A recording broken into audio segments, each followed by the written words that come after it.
It's a real pleasure to be here. It's actually the first time I've been to Waterloo. I've been to Guelph once before, and this is the first time I've made that short journey, so it's a particular pleasure to be here. What I want to talk about today, this is I'm going to, a fairly loosely connected series of observations about nanotechnology in general. I'll mention some of the technical experimental work from my lab, but in fact that will be quite a minor part. They're just put in as a few little observations. If anybody's interested in the technical details of those experimental things, perhaps we can talk about that afterwards. But I'm really just going to put them in to illustrate some points I want to make more generally about nanotechnology, and in particular, as the title perhaps suggests, what I really want to talk about is the relationship. What is the relationship between biology and nanotechnology? What are the lessons that we ought to learn from biology? And I think there are kind of right lessons and wrong lessons.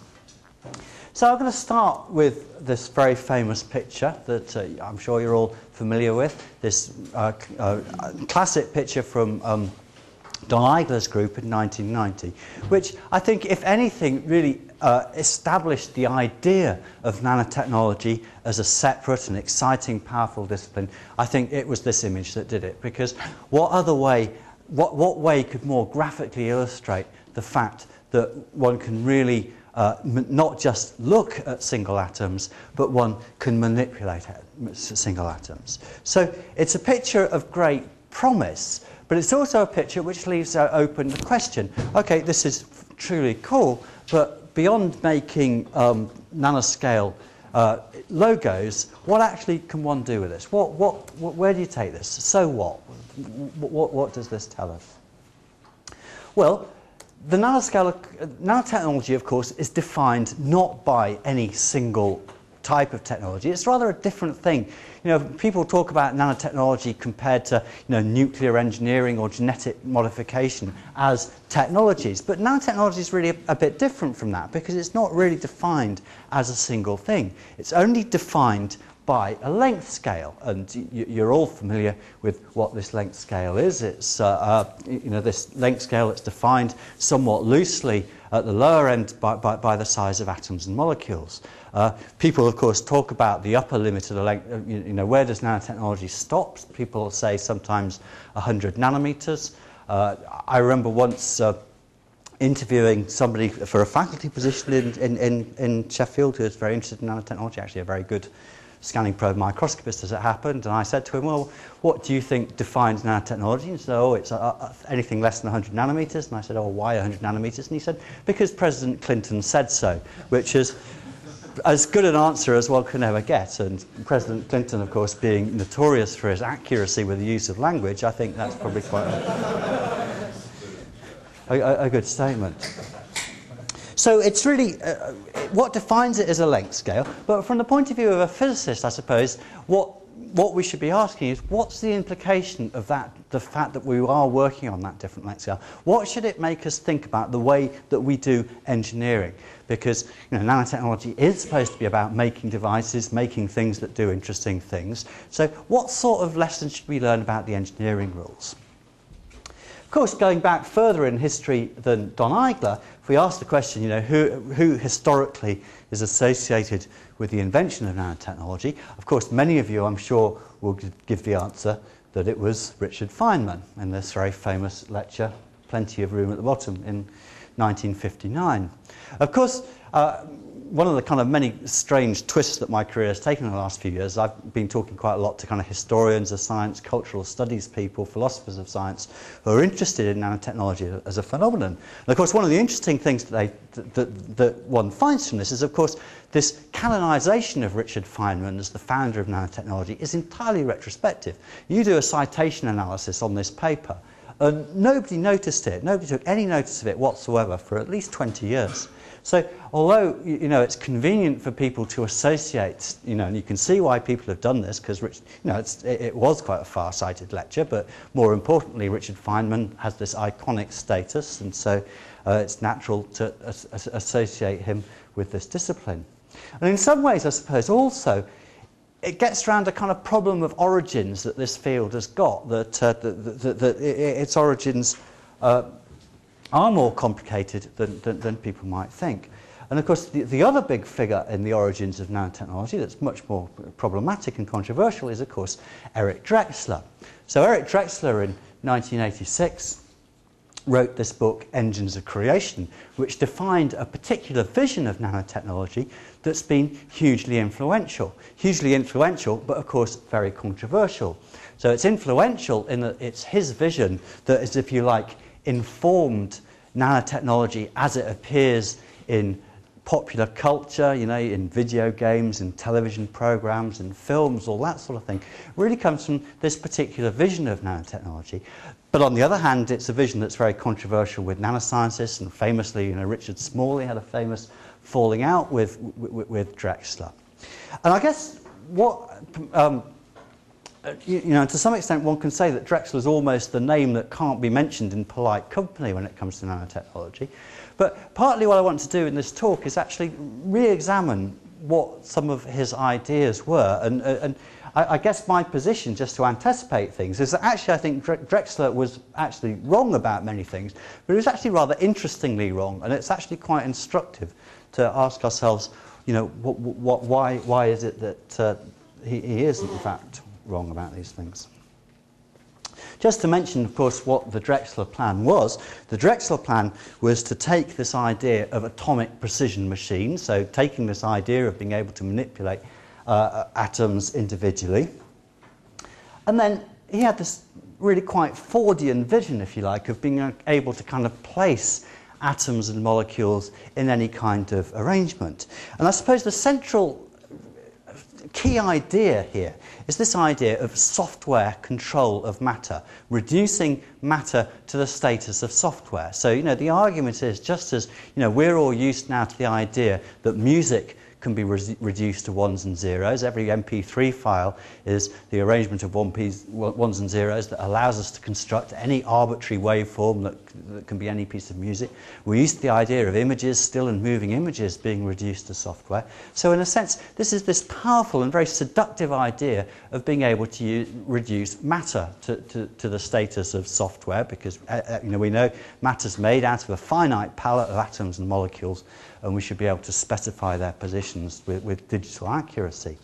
And of course, the point about the Drexler vision was taking this idea and taking it to the extreme limit. And in the extreme limit, one can say, well, you can make anything you like. So in this limit, you get this revolution of goods coming for free, strong artificial intelligence, because you can make anything. I mean, and it's associated with various reductionist views about consciousness as well.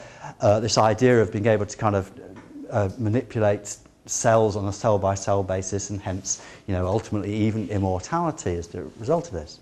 And of course, such a powerful vision's got a downside as well. And you know, it's been a fertile field for science fiction.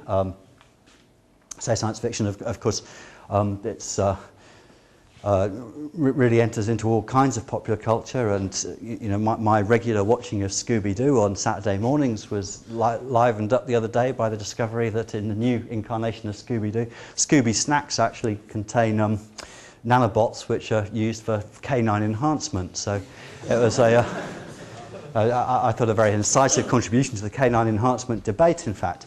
I was only watching it because of my daughter, of course, I have to stress that. And you know, that famously books like Prey, which take this idea of nanobots being out of control. And of course, one has this wonderful and seductive idea of grey goo consuming the entire Earth. So of course, you know, with these very powerful ideas around, it's not actually surprising that this idea of nanotechnology has not been universally welcomed. And actually, we're seeing quite an interesting alliance, if you like. You know, from the political science point of view, it's quite interesting to see who's actually opposing nanotechnology. In the UK, the subject rose to prominence thanks to the intervention of this prominent scientific commentator, Prince Charles. Prince Charles, in 2003,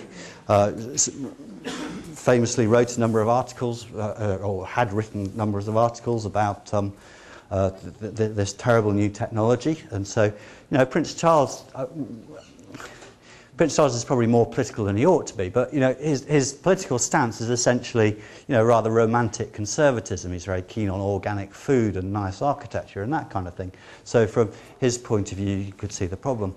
Meanwhile, across the Atlantic, other protesters took a kind of slightly more graphic approach to protesting. Of course, they're well-read protesters who'd read their Richard Feynman, so they've all got plenty of room on their bottoms for... yeah, okay. So anyway, I guess the important point about this is that it's we've seen a very kind of deliberate attempt to frame this debate about nanotechnology in the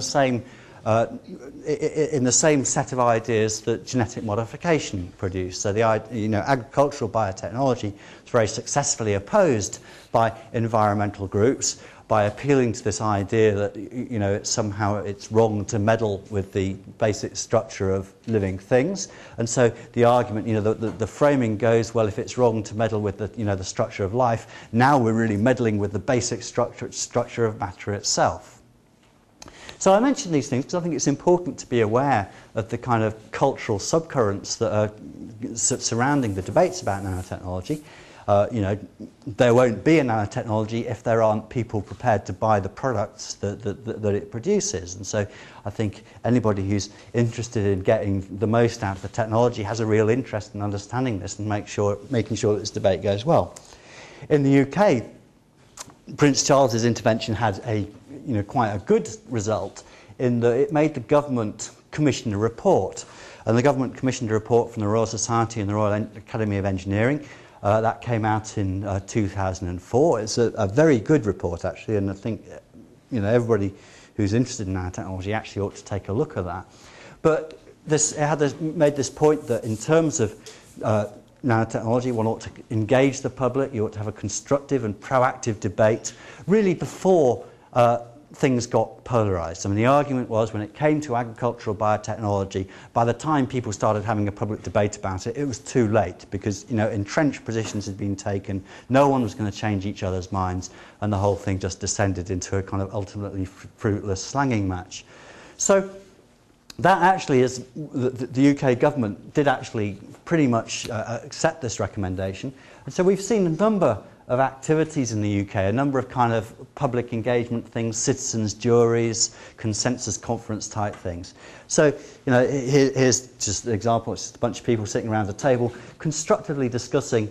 In this case, this was an inquiry about the use of nanotechnology for environmental remediation. So it was an event sponsored by the Environment Agency, involved a think tank called Demos, had some government funding.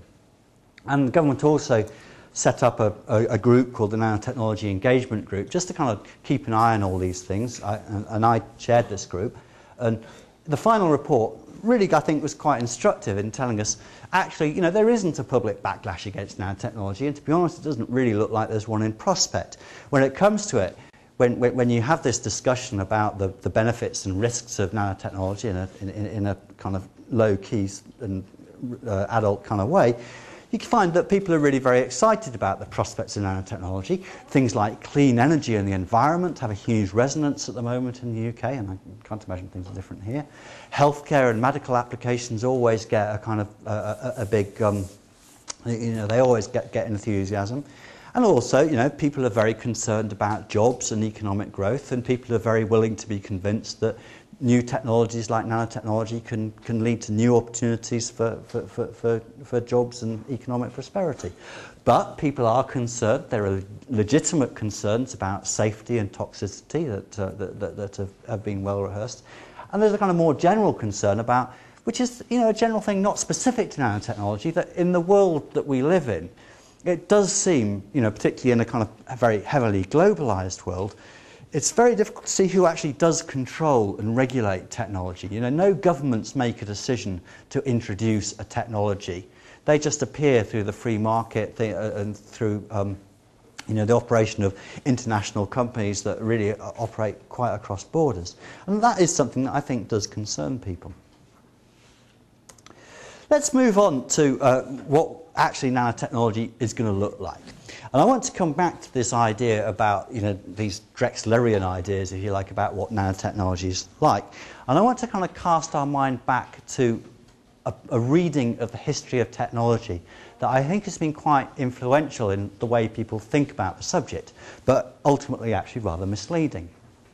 Now, it's very common to think about the history of technology in terms of power. You learn about the Industrial Revolution, you learn about James Watt making better steam engines, and you learn about increasingly applying power. But there's another kind of narrative to the history of technology, which I think is less well known, but equally interesting, if not more so.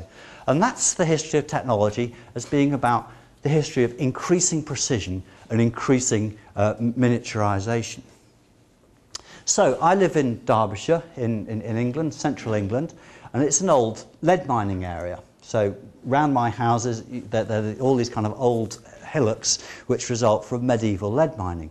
And if one had gone out in about the mid-16th century, say in 1550 or so, this is the kind of thing you'd have found in the hills around my house as pretty much the state-of-the-art of engineering at that time. So this is an illustration from a medieval mining manual from Agricola's book on mining, and it's a rag and chain pump. So you can see it pumps water out of a mine by having a continuous chain of rags that just soak the water up and are squeezed out as they come down.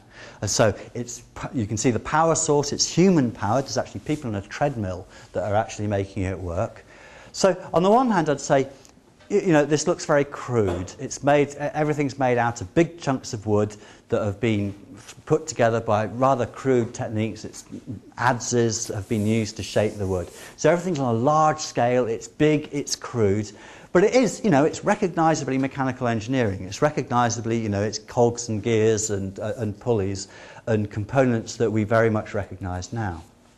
And so we can think in some ways of the history of engineering going from there through to the Industrial Revolution as being taking those kinds of mechanical engineering works and making them on a finer and finer scale. And indeed, Derbyshire, again, it's known as the cradle of the Industrial Revolution because Arkwright built his mill there as one of the first factories for making cotton in the late 18th century. And again, the people who actually made the machinery were millwrights. They were people whose trade was making windmills and water mills.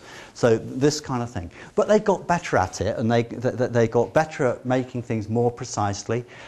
We then saw development of techniques for metalworking. So people like Joseph Whitworth, famous for introducing the interchangeable screw gauge.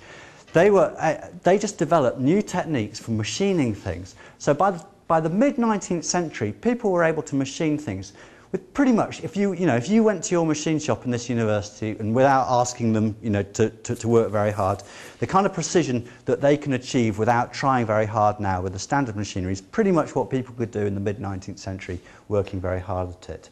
So, already they were able to get precisions, less than 1,000th of an inch, so, less on the scale of tens of microns.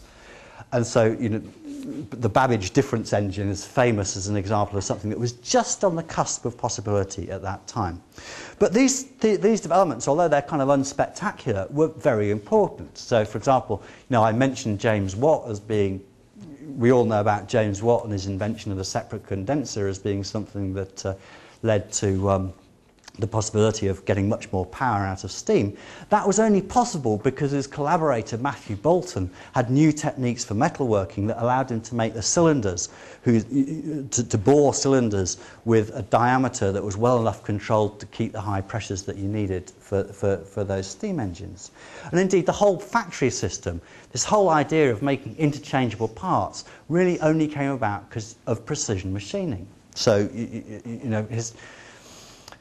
the classic example being, making guns. Traditionally, a gunsmith would sit there with a gun and you'd pull down parts off the shelf and you'd have to file each part to fit.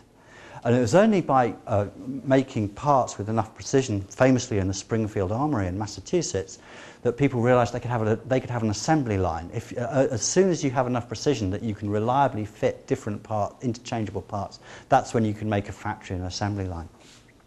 And so then we move on to today, and now today we have the kind of MEMS devices that I'm sure you're all familiar with, where by using silicon planar technology, you're able to make electromechanical systems on the scale of tens of microns with precision that's very much better. And so the question then comes, where next? But first I want to just contrast, going from the left to the right. You know, at one level you think, oh, this is marvellous, how far we've come. You know, on the left we've got the dog for a scale, and now we've got a dust mite for scale. So on the one hand, you know, it's a huge distance, but on the other hand, it's still cogs and gears, and it's still a kind of recognisably mechanical engineering paradigm about it. So if you ask the question, where next, the answer that Drexler gave, the extrapolation of this trend, is very reasonable, but I think not right. Drexler's answer, of course, was that where next is that we just take the same idea of cogs and gears and we shrink it down to the level of individual atoms and molecules. And it's this idea of taking macroscopic engineering and shrinking it down that, of course, underlies all the depictions of nanotechnology in the media. So here's a kind of typical image that you see in the media of nanotechnology. So it's from a Microsoft encyclopedia, so it must be right. And you can see it's so this is this vision of a nanobot in a bloodstream, cutting away the cholesterol deposits and sucking them up through little vacuum cleaners.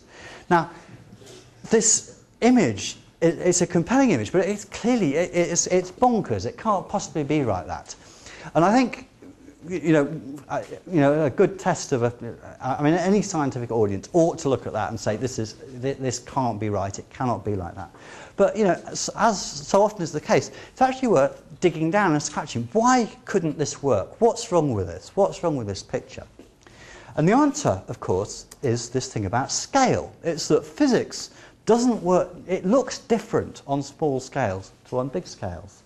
So the kind of, you know, when we do engineering, we have a set of ideas about how physics work that inform the kind of rules of thumb and engineering rules that we use to do engineering design. And what's fascinating and different about nanotechnology is we're working in this different domain where a different set of rules apply. Well, I say a different set of rules. I mean, the laws of physics are kind of universal, but if you like, the approximations that are appropriate are different. So here's, you know, we've got something in water, and the way water behaves is different. So, you know, we want to make a submarine go through water. So we know that fluid mechanics tells you there's two reasons why water stops you going forward. You know, there's two possible reasons why water opposes you motion. One of them is inertia, that water's massive. If you want to go forward, you've got to give it some momentum. You have to exert a force on it, it exerts a force to you, it stops going. But there's another reason, this is this phenomenon of viscosity, that fluids have this kind of internal friction that when you try and move planes of fluid past one another, they dissipate energy. And so that's a quite separate physical reason why, to oppose motion. And fluid mechanics tells us that there's a number called the Reynolds number, which tells us the ratio of the importance of those two things. So that's the formula. It's got density, a velocity, a size, and it's divided by a viscosity. It's the ratio of the inertial force to the inertial part of the force to the viscous part. And the key thing is it's got a size in. So at macroscopic scale, if you work out a Reynolds number for you going swimming, it's quite large. We're in the inertia-dominated regime. But if we shrink the size down by a factor of 1,000,000 to get us from our size down to a bacterial size, then you'd have to increase the viscosity by the same amount to get the same Reynolds number. So if we were shrunk down to the nanoscale size, you're in a completely different regime that's dominated by viscosity. And that has profound consequences. Low Reynolds number motion is utterly different from high Reynolds number motion. Most specifically, the laws of fluid mechanics, the Navier-Stokes equations in this low Reynolds number limit, are actually time reversible. And most of the tricks that we use to swim in the macroscopic world would result in us going absolutely nowhere in the nanoscale world. Then we've got this phenomenon of Brownian motion. We know, you know, anytime you look at if you just look at a nanoscale object. If we take this is a colloid. If you look at a colloid, you've got particles being shaken around. We've got this constant shaking that comes from thermal motion, and that's got a size dependence in too. As you make things smaller, this thermal motion becomes more and more important. And it's not just a question, it's obvious that particles jiggle around. What's less obvious, though it's actually very well known to polymer physicists, is that Brownian motion affects the internal structure of things as well. So if you have a mechanism or a machine, all its internal parts will be jiggling. Equipartition tells us that every possible place you can put energy in will have a half a kT. So our kind of idea of machines as statically moving and engaging in a clean way has to be revised. We've got strong surface forces. The whole of colloid science is essentially the struggle to stop stuff sticking. When things get to be small, because van der Waals forces, it's a theorem that van der Waals forces between any two like objects are always attractive, and van der Waals forces are always additive. We think van der Waals forces are very weak. They are very weak in one sense, but they're additive. So when you have colloidal sized objects, they amount to really rather a lot. We've got things constantly stick, and of all the things in the world that are sticky, proteins are the most sticky of all. So any object that's going inside a bloodstream, for example, has to contend with the fact that proteins inevitably will stick with it. And we have this final question. We've got to make not just one, but trillions of these things to actually do anything. So at this point, we can just throw up our hands in horror in the one sense and say, well, this is doomed. We can't possibly make nanoscale machines. These obstacles that the physics of the nanoscale puts in our way clearly are too difficult to overcome. But of course, that's wrong. And the reason it's wrong, or the reason we know it's wrong, is because biology is utterly full of very sophisticated nanoscale machines. So here's this is just a video, a relatively realistic reconstruction of what a T4 bacteriophage does when it's affecting an E. coli. So this is a virus infecting a bacteria. And you can see this very sophisticated set of machinery that allows it to inject a piece of DNA into the cell. So it's wrong.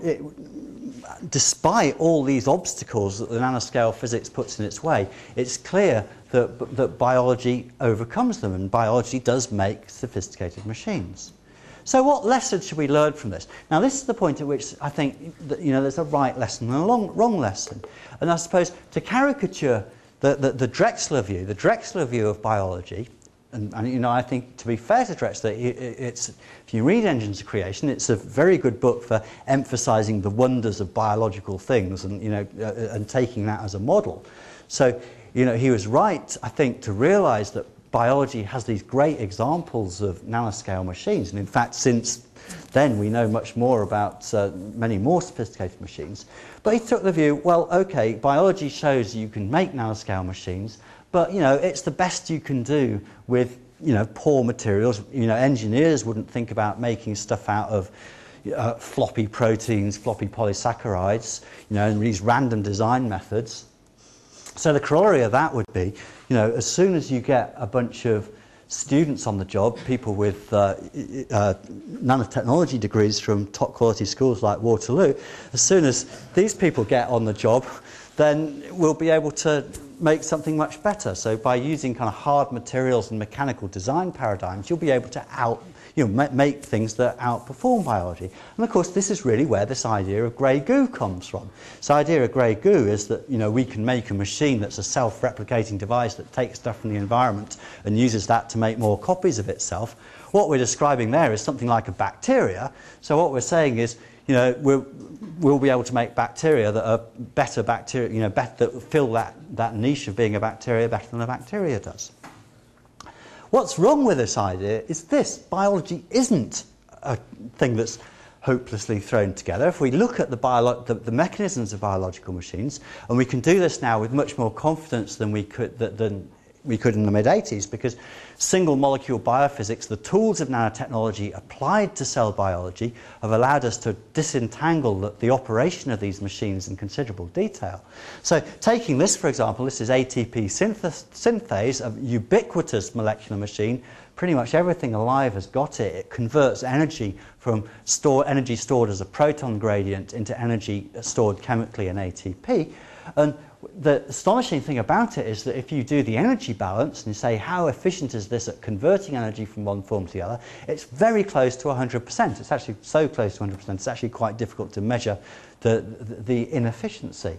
So, you know, if we compare that with the performance of energy conversion devices that we have in our macroscopic engineering, where, you know, you'd be feeling pretty pleased if a car engine was, you know, 30% efficiency. You'd be very pleased if a power station was operating at more than 50% efficiency. You know, these things really work very well. So the conclusion, I think, is that a better view is that biology is very highly optimized for this different physics at the nanoscale. And it's been perfected by billions of years of evolution. But, so that tells us we should copy it, we should try and use soft materials, biological design paradigms. So on the one hand we should copy it, and the second corollary is actually we should probably stop worrying about grey goo, because we're really going to have a hard time doing better than biology. So why does it work? Well, I think if you look at biology and the way that cell biology works, it uses new design principles that are completely foreign to the world of macroscale engineering.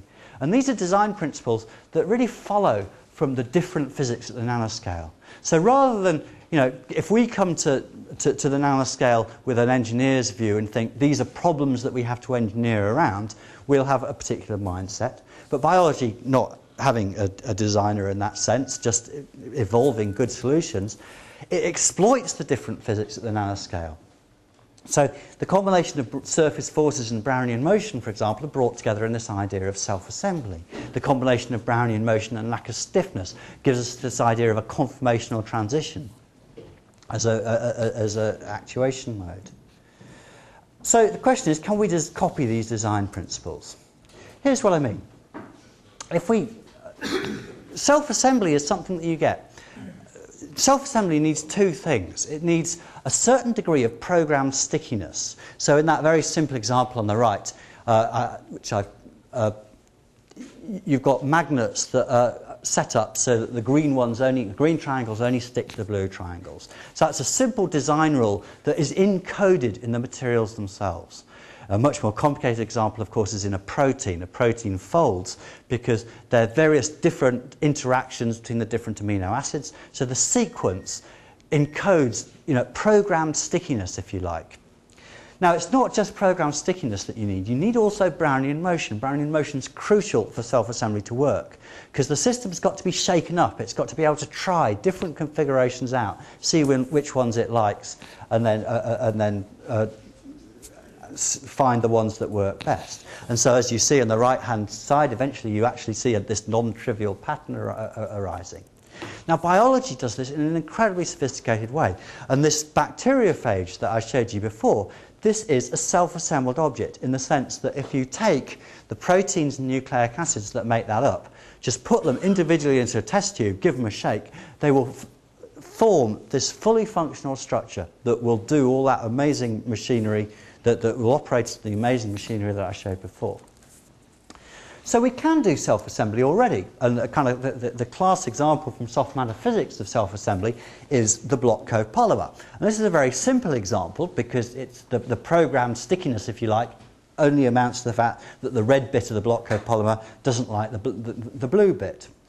So you've got one kind of interaction strength, you've got only two parameters that control the geometry, the length of it and the ratio of the blocks. But even with that very small palette of things, you can still get very non-trivial structures.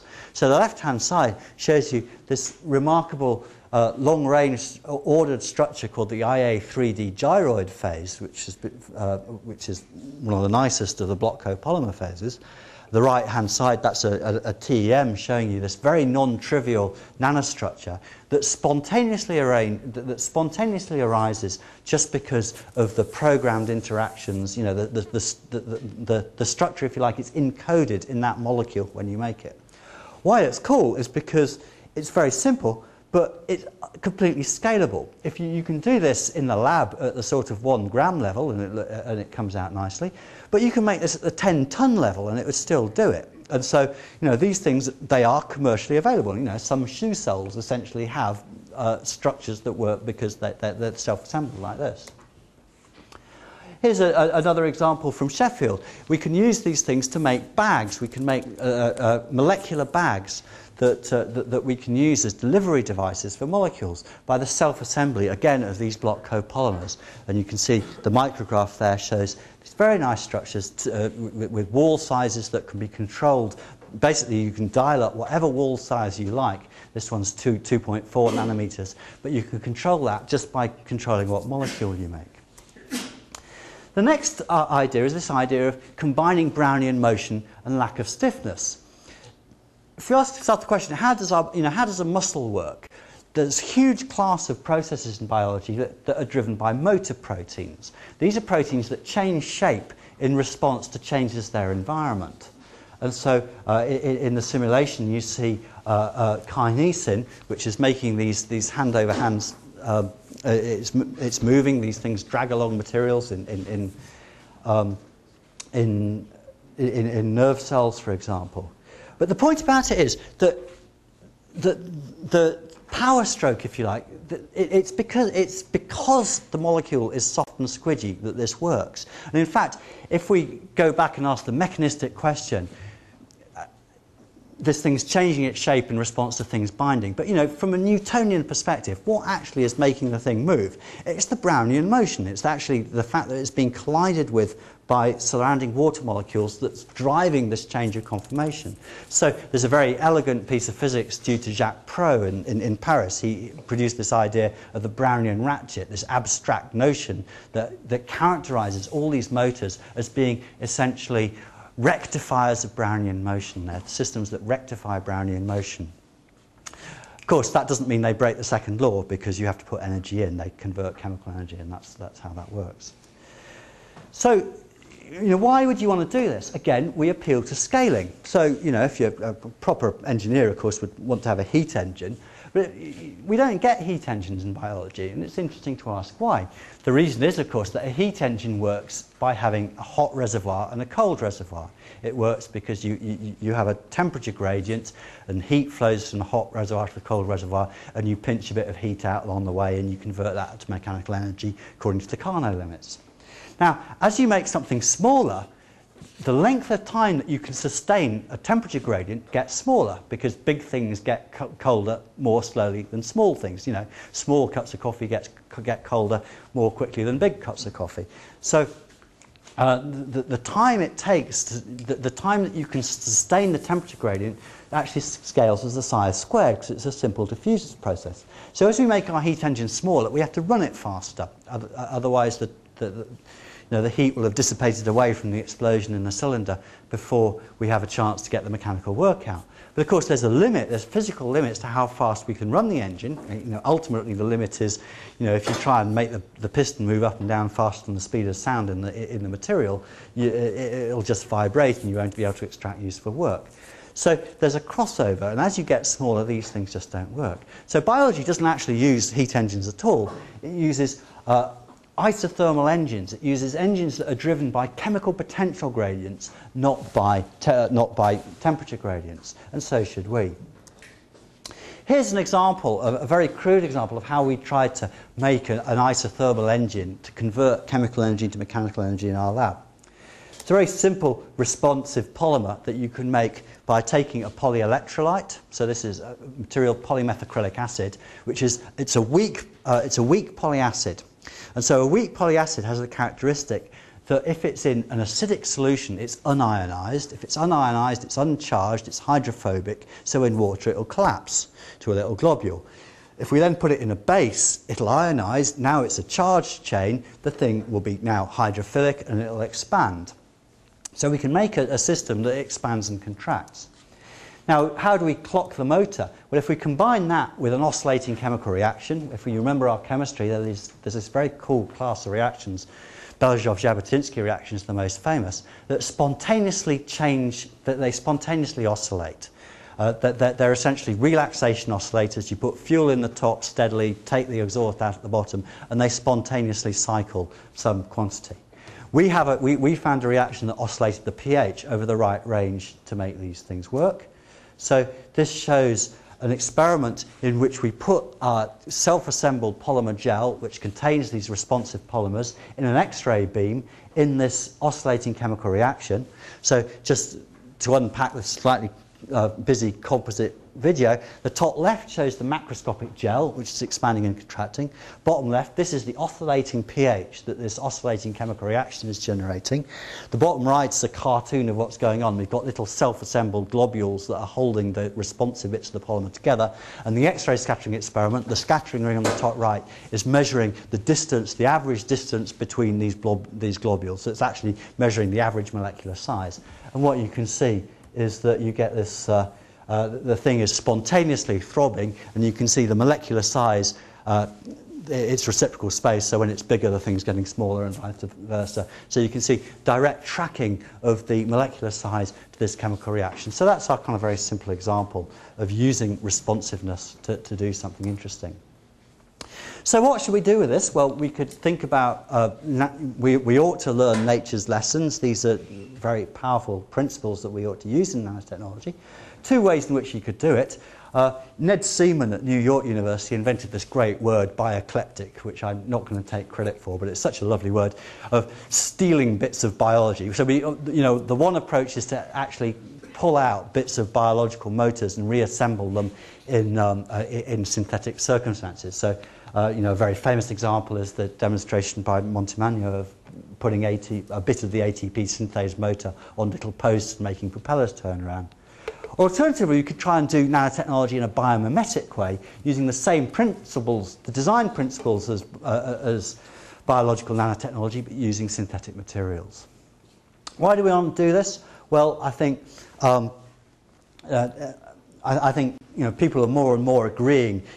What are the potential of this kind of nanotechnology? I think everyone agrees that the kind of big challenges that we face, both societally and for economically, can be broken up into energy, getting energy into a sustainable basis. Information, organic-based electronics is something that may, it has arrived. The degree to which it becomes revolutionary is still not clear. And in medicine. I'm just going to return back to these societal issues, actually, because I think they're important. And one of the kind of textbooks, if you like, of the movement against technology is a book by an American journalist called Bill McKibben. He wrote a book called Enough, which is a very convincing book and a very well-written book, and in many ways very persuasive. And the argument in this book is that, we have enough technology already. We've got these new powerful technologies, genetic modification, nanotechnology. It all seems very scary. We can see all kinds of things that could go wrong from these technologies. But, on the other hand, we've got a comfortable life. Why don't we just not tempt fate, if you like, by stopping working on these new advanced technologies? And I think the important answer to this, and I think this is really important to make this point, is that one can say technology's always been a double-edged sword, and it's always produced unforeseen consequences.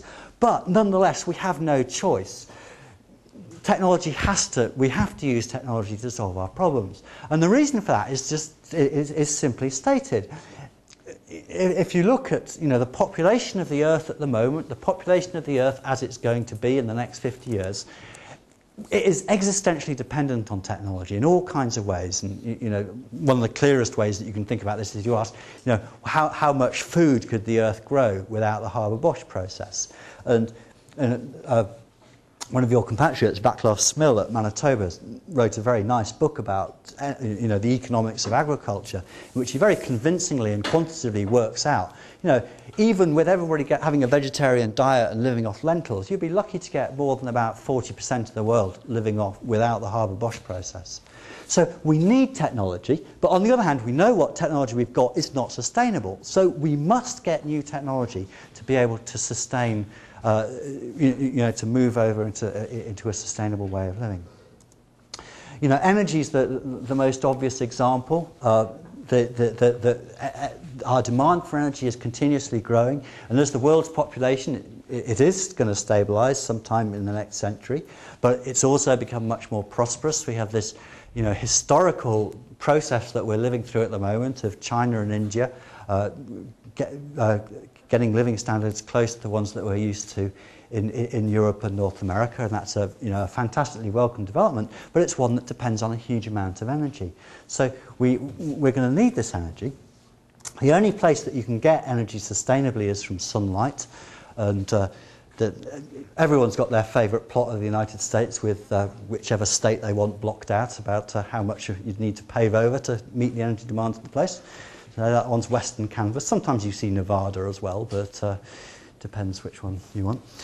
The point is, of course, it's ridiculous to say you're going to put it all in one place. I mean, the whole point about solar energy is it can be distributed.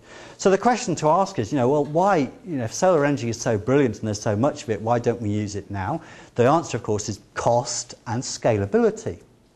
The way that solar cells are made now is but using silicon by expensive, intrinsically high temperature batch processes. The products are excellent, they're efficient, long-lasting, but the manufacture is very difficult to scale. The total world output of solar cells is only of the order of a gigawatt. It's only like one nuclear power station's worth of capacity arise every year. That's growing at 20 to 30%. It's very, very impressive, but the base is so low that it's inconceivable that unless something dramatic happens that this can solve the problems. What the dramatic thing to happen will be is moving to processes like this. One needs to move to processes that are very large scale.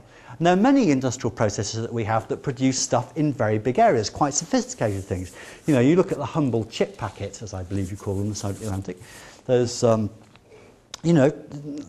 quite sophisticated. It's polyethylene terephthalate base, metallized layer, probably some barrier layers to control the gas diffusion properties, probably one or two adhesion control layers, all of these things, sub-micron layers, that are produced in massive areas at virtually no cost. So this is what we need to do for solar energy. And of course there are ways in which nanotechnology can help, either the kind of bioeclectic version, where you can imagine harnessing the light harvesting complexes of plants and algae directly, or these more biomimetic ways that step back and say, what can we learn from the way biology does it? There's dye-sensitized cells, the so-called Grätzel cells, which have dyes on the outside of semiconductor nanoparticles. We've got organics, photovoltaics using blends of semiconducting polymers and fullerenes, that sort of thing. Many different approaches that people are trying, but what they have in common is that they should be compatible with very large area, cheap processing. Now I want to finish off by coming back to this question of medicine, and I want to consider this question of drug delivery. Now, what is clear about when you take drugs, most of the drugs that you take don't actually do what you want them to do. This is actually a difficult measurement to do, but in some cases where people have been able to do this measurement, estimates are something like only 0.01% of an active drug molecule will actually get to where you want it to be. And okay, if you take an aspirin, that doesn't really matter because aspirin's cheap and it's not particularly bad for you. But it really matters a lot if you take, if you've got drugs that are highly toxic, so the kind of drugs that people use for cancer therapy, chemotherapy agents, very, very toxic molecules. We rely on the fact they're a little bit more toxic for the tumour than the rest of us, but it's not that much, and that's why side effects are so severe. Drug molecules are increasingly very expensive and quite delicate. More and more new candidate compounds are not simple small molecule organics like the traditional drugs. They're proteins, they're little chunks of proteins, bits of antibody. Delicate molecules that really are not easy to get into the body, and they're also heinously expensive. And I'm sure, in the UK, for example, there's been a huge furore about a drug called Herceptin, which is an antibody drug, very effective against some types of breast cancer, but very, very expensive. And the National Health Service really finds it, you know, there have been lots of controversy about the National Health Service not thinking that it's cost effective because the stuff's so expensive. So these are serious issues, and they're growing more and more serious. So one way to get around it is to wrap up these drug molecules in some kind of enclosure. We can imagine this ideal drug delivery vehicle having you know, an enclosure to wrap it up with, some coating to stop it being recognised by the body, perhaps some targeting agents. You can confuse things even more by putting in some kind of contrast enhancer so you can see where the drug's going through MRI or something. And all of this, of course, you know, there are a few very crude examples of these things currently in clinical use. But all of this is starting to look like a nanobot, so it's getting us back to the nanobot again. And I suppose what we're saying is that actually this idea of a nanobot is not really such a dumb idea at all. It's actually what we're kind of coming towards thinking about these drug delivery issues. But of course, it's not going to be mechanical engineering shrunk down. It's going to end up looking much more like something biological. And we do see some early prototypes, things like so-called stealth liposomes, which is a technology used to deliver some anti-cancer drugs, where a liposome of the kind that I showed you earlier, a kind of bag that encloses the molecule, has a hairy coating on it to stop it being recognised by the body. And I want to leave you just in the last 5 minutes with this question of, okay, if we've got a nanobot, how can we propel it? How could we push it forward? And I remind you about all this issue about low Reynolds numbers. All those kinds of, you know, having little propellers, you know, little jet engines ain't going to work because we're in these low Reynolds numbers conditions. But my colleague at Sheffield, Ramin Golestanian, who's a very good theoretical physicist, had this very cunning idea for propelling one. He said the following. So supposing I take a particle, is my kind of model nanobot, and I half coat the particle with a catalyst. And I arrange the catalyst that catalyzes this reaction. I've got a reaction that has, doesn't really matter what the reaction is, as long as it does this, it produces more product than it has reactants. So I'm just sketching it in a cartoon as having something that's split in two, because that does the job. So it produces more products than reactants. But because it's spatially localized, we end up with a concentration gradient of those particles. And what this does is it makes a particle that generates its own osmotic pressure gradient. So it generates its own osmotic pressure gradient, which should push it along. And indeed, this video shows that that's exactly what they do. The three particles on the top, on the left and the top, they're control particles. So the top left has got no catalyst and no fuel. It just jiggles around doing Brownian motion. Top right's got fuel but no catalyst, so it just jiggles around with the classical Brownian motion. Bottom left has got catalyst but no fuel. So that's, again, just jiggles around. But you can see the bottom right, where we've got both the catalyst and the fuel, the little particle buzzes around like a little mad thing, really, and it gets a really significant velocity. And so we can analyse that in some detail, and I haven't got time to talk about that analysis, but it shows that this idea for propelling a particle really does work. And there's just the trace that just shows you the contrast between the simple Brownian motion of the unpropelled particles and the extended trajectory of the propelled particle. So, of course, other people think differently. This is our way of propelling a particle. We're clearly barking up a wrong tree. This is a depiction of a fertility treatment, a nanotechnology fertility treatment that involves slapping a rocket-propelled thing on the back of an underperforming sperm. So, with that, I think the future of nanotechnology, you know, I think this idea of shrunken mechanical engineering, I think, you know, it's interesting and fascinating, but I don't think it's going to happen because it neglects the fact that physics works differently on these small scales, and so probably we should stop worrying about. Well, actually, I'm going to have to stop putting this slide up because the collapse of the money economy seems to be unwinding as we speak. But there we are, for different reasons. But But, you know, there are lots of very cool things that we can do with this kind of nanotechnology that learns from nature. I've talked about energy, medicine a little bit.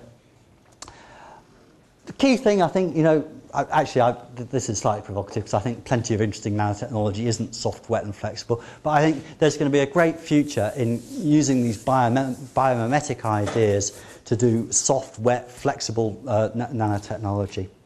And I will close by, I can't resist mentioning, indeed, Jamie kindly mentioned this book, which is now out in paperback, which you can all rush off and buy.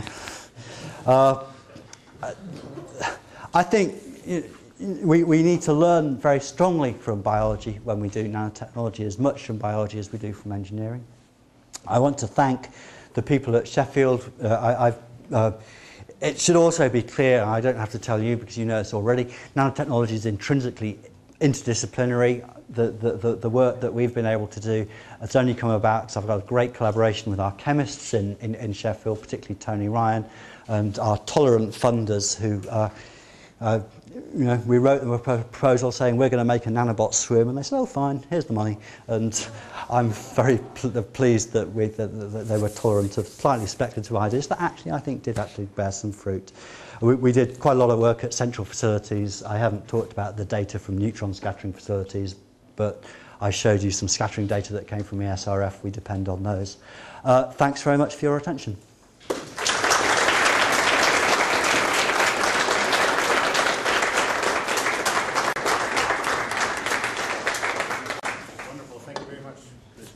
So we're going to take questions for, well, as long as you tolerate questions. And I'm going to bring a mic along so we can record it. The recording will be on the nanotech at uwaterloo.ca website once we get things in order. So I'll give you just 30 seconds to think of good questions and get in queue. But I just wanted to say this was really good for a couple of reasons. One, I frankly like the comprehensiveness of it. You started with the historical perspective, and I don't know about you, but I always forget, you know, the origins a bit. And the fact that you sort of take them verbatim, and there's plenty of room at the bottom, so that even challenge right there, right at the beginning, and put it in perspective is a great way to start. Right? And frankly, this being a public lecture was also the right level, right? Because we can get out of our labs and our classrooms and kind of debate in a bit of, you know, philosophy more than just looking at a technical thing. And I'm sure that'll spawn a few peer discussions and things right after this. So anyway, good. Wonderful. Thank you very much. So let's take a few questions. And yeah, please. The nanobots, assuming like if you ignore all the viscosity and everything else, wouldn't they be like lost through like excretion in the kidney or something? I'm sorry? Like in the processes that occur like in the kidney, wouldn't you lose the nanobots, assuming that we get over the problem of viscosity and everything else, like that we actually managed to get them into veins and arteries? Wouldn't you lose them through like ultrafiltration or something? Well, I mean, there are many difficult issues about getting them to where they need to go, not getting them expelled. I mean, not getting them recognised by the body and cleared is actually a problem with biocompatibility. And you know, people at the moment, you know, the standard. I mean, that's the basis of the stealth technology. That is having polyethylene oxide or PEG layers on the outside. That's something that actually it works much less well in vivo than you would like. It works fine. You know, PEO layers stop proteins absorbing in the lab, but actually in vivo they're much less effective. So there's clearly problems to overcome there. There's problems of targeting. So there are lots and lots of problems. But I suppose that the other way of thinking about it is the baseline that you're starting from is, you know, that the way that drugs get around at the moment is so ineffective that even slightly improving that would be worth doing. And what about their cost? Like, would you be able to manufacture all these bots in like an inexpensive way as to not be worried about losing them? Well, I think, I mean, that self-assembly is the answer to that. I mean, that's, you know, what I'm sure that if this thing is, if one's going to be able to make this work, you're going to make it work by its self-assembly. So that's a naturally scalable process. It may well be that there'll be very sophisticated and expensive chemistry making the ingredients. But I think self-assembly is a very powerful and scalable principle for having made the ingredients for making the devices. I mean, you know, that may not be the entire solution. One may have to do other things as well.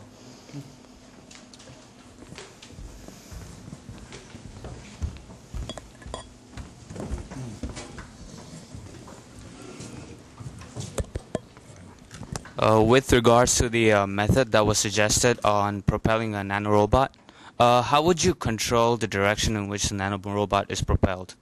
Very interesting point, very, very interesting point. What I didn't show, but it was perhaps obvious in the video, is that the thing doesn't go in a straight line. So it starts out being propelled for a while, but the thing's still undergoing rotational diffusion. So after a little time, it's turned round and its direction's randomized and it zooms off in some other direction again. So a more detailed analysis, which I could show you, but I probably won't. I'll show you afterwards, actually. It's not there.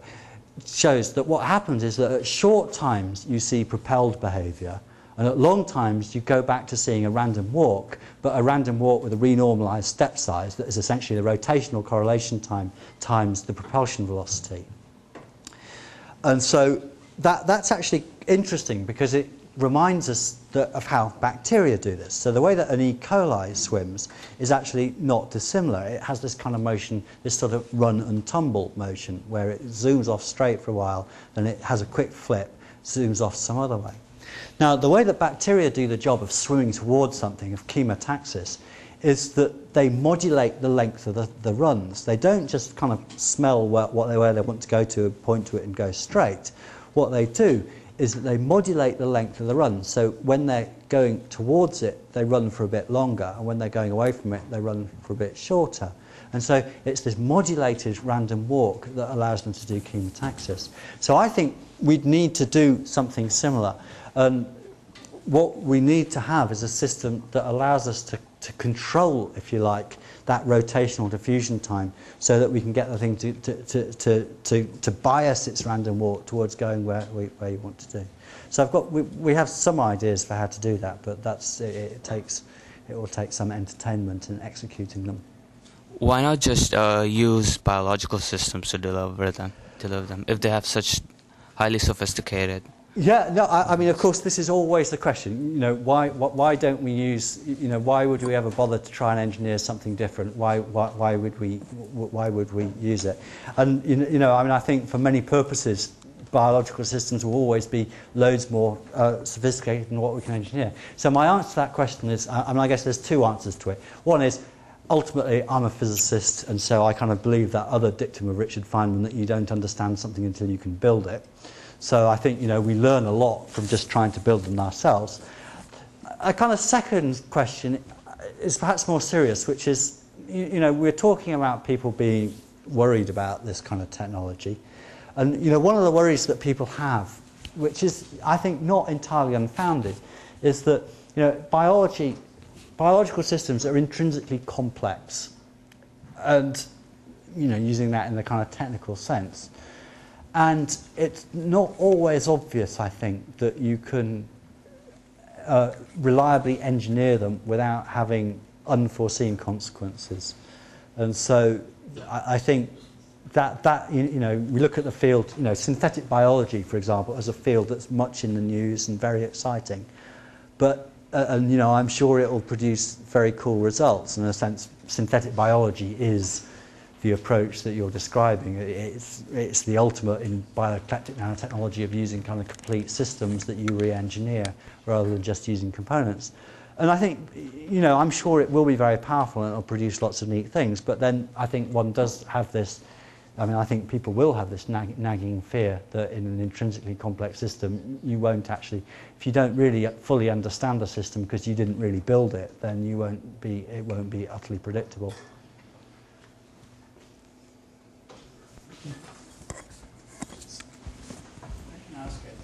Sure. Just we'll have you speak so we have it recorded. Please go ahead. Does it work? It's actually in recording. I've greatly enjoyed your talk. It's really great talk, and I simply enjoyed it. I have one question about the viscosity you're talking about at very small scales. And I happened to read some time ago about water in a carbon nanotube, and then they were claiming that the water is it's a new state of water. You know, we have ice, water, and, you know, steam and so on. They said the water inside the nanotube is a fourth state of water. So my question to you is, if it's going to be like at a nanoscale, if it's going to be water molecules going there, could you ever talk about as a viscosity there, or is it a liquid there? Because they said it doesn't really even freeze until about, I think, close to absolute zero or something like that. Yeah. So I don't know whether you heard of that. Yeah, well, no, I mean, it's a very interesting question, and I suppose I'll answer, I'll give you a general answer and then a more specific one about water, because everything about water is weird, and things would be much easier if we didn't have it. Yeah, so viscosity is a continuum concept, and clearly when we get down to the nanoscale, things start getting lumpy. What is amazing actually about viscosity is that continuum mechanics works incredibly well. And you know, one of the amazing facts, well, nobody else would think it's amazing, but I do, is if you want to calculate, if you want to guess, if you want to make a guess of what's the self-diffusion coefficient of benzene, say, you know, a really simple-minded approach to that would say, well, I've just got this thing which is a 10 angstrom disk, and it's sitting in a continuum of benzene. And of course, you know, on the face of it, that seems like a totally dumb idea, because you're treating a molecule as a molecule and then a continuum around it. But you know, if you say, okay, I'll just press on and do this, you use the Stokes-Einstein equation, you know, the continuum mechanics approach to calculating self-diffusion. You just do, you know, it's kT over 6 pi eta A. You just put in E to the macroscopic viscosity and A, the sort of size from molecular modelling of the benzene molecule. Incredibly, the number is really close to what it actually is. So that's just a lesson that, you know, continuum mechanics works much better than you deserve it to work. It's you can really push it into places where you're really surprised it ought to work at all. Of course, then it comes to water. Everything's weird and different about water because it's so odd. And there is, as you allude, I mean, there's an absolutely vast literature about the properties of water in confinement, which is vast, confusing, bad-tempered and controversial. And you know, biologists have been talking about bound water for ages. There's a whole literature about NMR spectroscopy about the different properties of the water bound near protein molecules. Then there's this, you know, there's this highly entertaining literature from surface forces measurements, people doing shearing measurements and surface forces apparatus, which is which seems to be, you know, the personal grudge match between Steve Granick and Jacob Klein, which I just look on with great entertainment because I know them both. So, yeah, this is just, your point is, it's taken in a sense that, you know, things do get strange on these very small scales, and I don't think there's a settled consensus about what the properties are. No, forget about water. My question is about when you go to such very small scales. I think, if I understand you correctly, you're saying that continuum mechanics works, and you can still talk about viscosity and the proportionality factors and the functionalities can be extended with very little modifications, perhaps. Yeah. Is that what you're saying? Yeah, it is. Okay, thank you. Yeah. Yeah. Thanks. Anyone else? Yeah, please start. Go on then. Thanks. So I teach bioengineering here, and I'd just like to say that really I've been pushing biomimicry at the macroscopic scale for a long time. So in the fourth year course that I teach, the project is in fact to go out and steal a design idea from Mother Nature and implement it at the larger scale. A jacket that's a chameleon to change colors, beams that are bones so that they respond to load. So the concepts that you're showing here, I think, it's not just nano, but this is how engineering needs to go. If we want to become sustainable and more efficient, we need to break this mechanical concept and go towards a biological wet engineering future. Do you see this sort of stuff scaling, the sorts of things, because you're paying particular attention to this, do you see this crossing all scales all the way up into the meter scales, or do you think that much of the activity will be trying to mimic proteins as opposed to mimic an animal? Or No, mimic a hive? I mean, I think, I suppose what I'm saying is that the field of biomimetics at the larger scale is relatively well known and doesn't need much selling. I think perhaps people have not appreciated how, well, how fascinating and intricate nature is at the nanoscale and how different it is. And I suppose that's the message that I have. But, you know, I utterly agree. I mean, they're kind of fascinating, lessons to be learnt on all X scales. You know, and actually, you know, the whole question of hierarchy is a particularly interesting and important one, isn't it? About very hierarchical structures, which nature's so good at. We're not very good at at all. By the way, the ultimate nanobot, wouldn't it be a macrophage, self-repairing, self-reproducing? It's almost a von Neumann machine of nanoparticles. Yeah, absolutely. Yeah. Thanks. Anyone else? Last few questions? No? You've got one more. One more question, just a hypothetical question. About this ATP, you said is 95% efficient, right? Is it possible to scale up to microscopic machines which will be 95% efficient in converting to energy?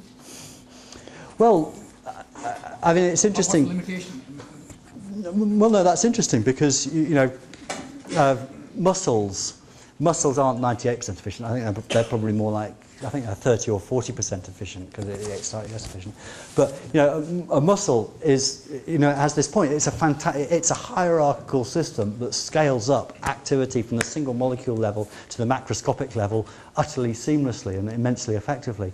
You know, a number I'm very fond of is that, you know, we think that muscles are terribly weak, but actually the power density of a muscle is almost the same. It's in the same order of magnitude as the power density of a car engine. They are actually very effective energy conversion devices. Slightly less effective than ATP synthase, but they are very, very efficient. So yeah, you know, it's one can imagine scaling them. Please go ahead. Nanotechnology is bordering now sort of between macroscopic effects and quantum effects, and we see a lot of different interesting effects like quantum tunneling, or I don't know. What do you think will be the impact of quantum effects on these soft machines or nanotechnology as a whole? No, that's an interesting question. I haven't mentioned quantum mechanics at all, and in a sense that's because, you know, well, they're different types of quantum effects. You know, quantum confinement effects are about electrons, and you know, electrons are sort of always quantum systems, but the quantum nature of them becomes particularly apparent at small scales.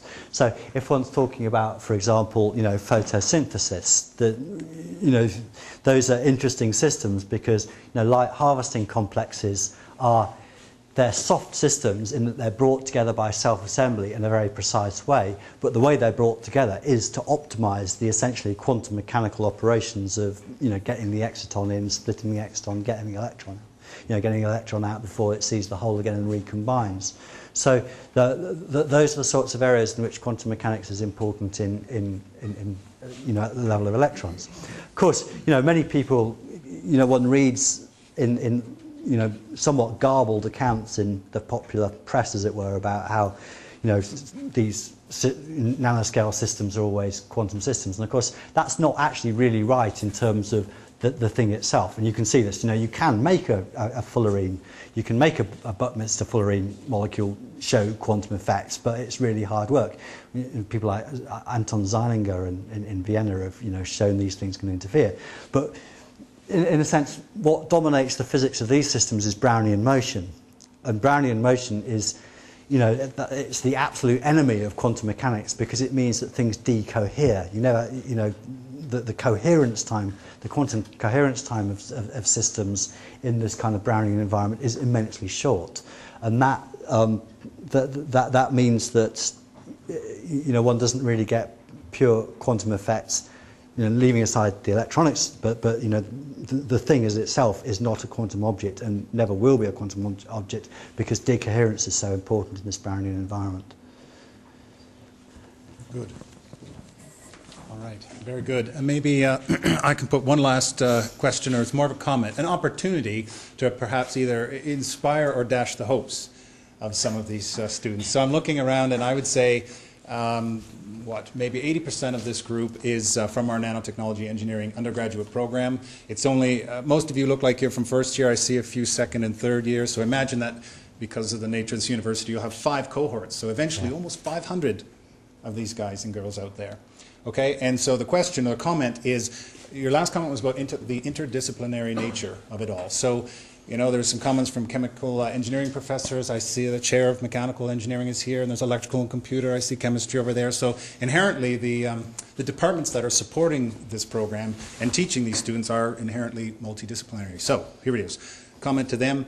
There'll be 500 of them. They'll be interdisciplinary in nature, and they'll be coming onto the world in, well, these guys maybe in 4 or 5 years, and the newest crew probably in a couple of years. So maybe what awaits them being that kind of a renaissance type of engineer scientist. That's what you're looking at here.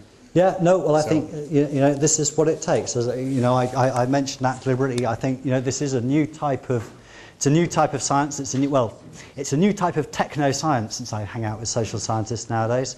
You know, we're seeing not just a merging of the different disciplines of science and engineering, but, you know, a merging of the very idea of science and technology together. So I think it's you know, it's a really exciting time, and I think, you know, in some ways, the little kind of toy attempts that I showed of things that we've tried to do in our lab, you know, I think they're fun, but they're obviously incredibly crude and a long way from being useful. That just shows you, you know, the distance there is to go is huge. You know, that this is a subject that is just beginning, and there's going to be, I think it's a fantastically exciting time to be starting out down this route. So, good luck.